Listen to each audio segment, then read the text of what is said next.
All right, so we'd like to see this. Now, this is where I think maybe people could go awry a little bit. Because as opener, with a fairly minimum opening hand, and no fit in a major, that you know at this point, like, okay, well, I guess we're not playing in a major. You might think, all right, well, from my side of the table, we probably don't have a slam. Partner offered no trump. She must have a club stopper. I'll just raise to 3-no. But that's actually not a good idea. You are in a game force. If partner's clubs are better than they are on this hand, partner can always bid 3-no next, right? Because we know we're going to game. So why not complete your pattern along the way? 3 diamonds is a free bid, and this is, as we'll talk about more next time, this is an informational bid. And now partner's going to have a great idea of your pattern, right? Because you never rebid your spades, you're not bidding your hearts a second time, so you can't be 5-5 in the majors.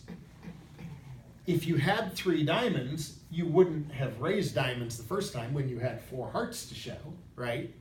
So your delayed raise of diamonds is just completing pattern. And this accomplishes some very important things. We know that that is probably your shape, right? You are probably exactly 5-4-3-1.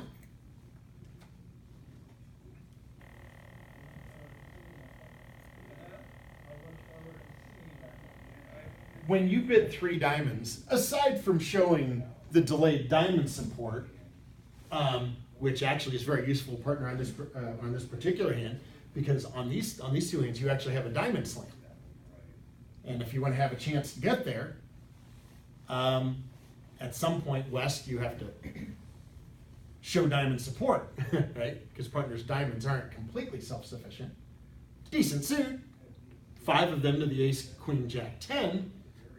But they still need a little assistance from you to be considered as a trump suit for a slam. But maybe more importantly than keeping slam in the picture, because we talk about, the priority is game over slam. We want to make sure we're in the best game. What does West's 3 diamond bid accomplish that should set off warning bells for East?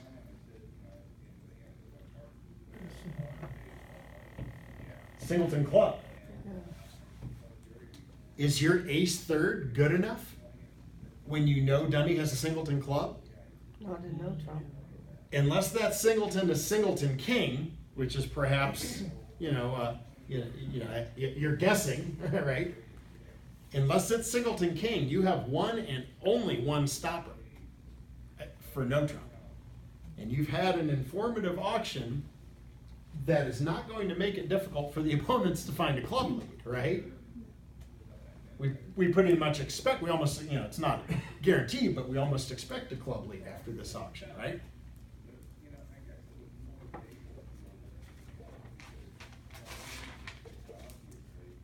Now, on these particular cards, 3-no, you'd be okay in 3-no, right? Mm-hmm. Because even if they knock out your club stopper on opening lead, you've got 5 diamond winners to run off, you've got the ace king of spades, you've got the ace king of hearts, you're going to be fine.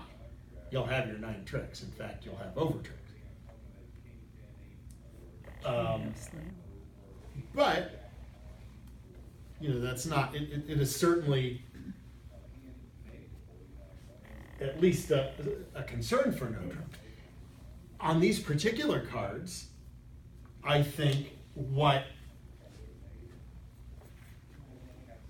East is thinking is, oh, hey, if the dummy's going to show up with a few diamonds and my club holding is ace third opposite a singleton, these hands could play really well.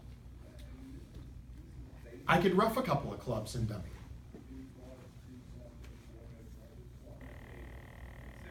even if they lead a trump on the go, even if the defenders astutely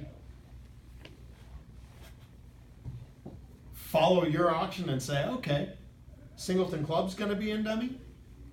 Maybe we need to be trying to take away dummy's roughing power, and they lead a trump. Well, you can survive that, right? You could win the opening trump lead, and you could play your ace of clubs and rough a club, and come back to your hand with the ace of hearts and rough another club. So you can still get rid of those club losers. See how well this hand would play in diamonds? This would be a phenomenal 6 diamonds. I'd like to get there. But if opener doesn't show that delayed support for diamonds, you're never going to have a chance to get there. Now, we don't have to carry this all the way out to the end, but at this stage, I actually think East could start asking for key cards. And as long as you're not missing 2 key cards, you probably want to give Slam a shot. And so we think about, what if South is interested in Slam, what are the cards that they want to know about? I say South, I think they call these North-South in the book. We call them East-West here. So the cards that are really important here, from East's standpoint, the Ace of Spades, the King of Spades, good controls to cover those 2 spade losers. The King of Hearts, very important, and then of course the King of Trump. And you can find out if you bid key card, you'll find out about the 2 missing key cards right away, right? The Ace of Spades and the King of Diamonds. And you say, okay, well, partner had to have more than the Ace of Spades and the King of Diamonds to open the bidding. So West is a favorite to hold something like the King of Spades, the King of Hearts. You're looking at the Ace of Hearts and all the other diamonds, Ace, Queen, Jack. So there's a very good chance that your partner has the cards you're looking for. Now, may not be guaranteed. You might need a finesse to work. We could have the exact same auction, and West could have Ace, Queen, 5th of Spades instead of Ace, King, 5th, right? And now you would need a finesse to work, right? You would need the King of Spades to be on side, or maybe the Queen of Hearts. Maybe you would play a heart to the Jack. So but still, if you need only one of 2 finesses to work, that's still a pretty good slam. That's a 75% slam.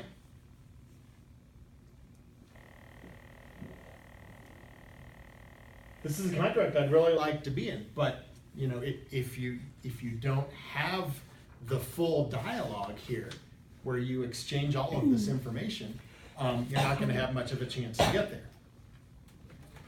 I think, are we around?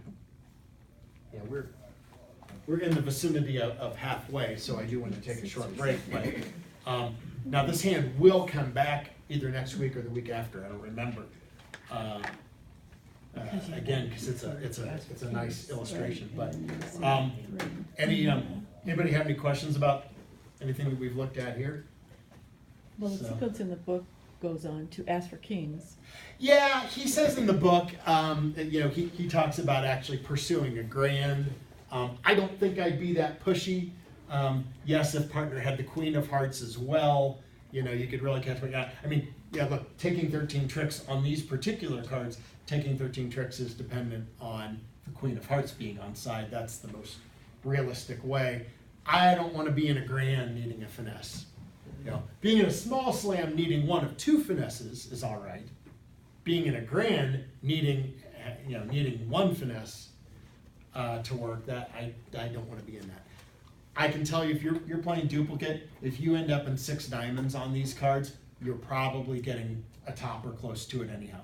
You have done great bidding work if you get yourself to this sensible 6 diamonds, and you don't need to be a hero and bid 7, because then it looks silly. Yes, in a tie game with the clock winding down, you don't need a 38-foot 3-pointer. If anybody saw that the other night, a layup would get the job done. So, all right. Well, why don't we take a short break here, and we'll come back with a few more examples.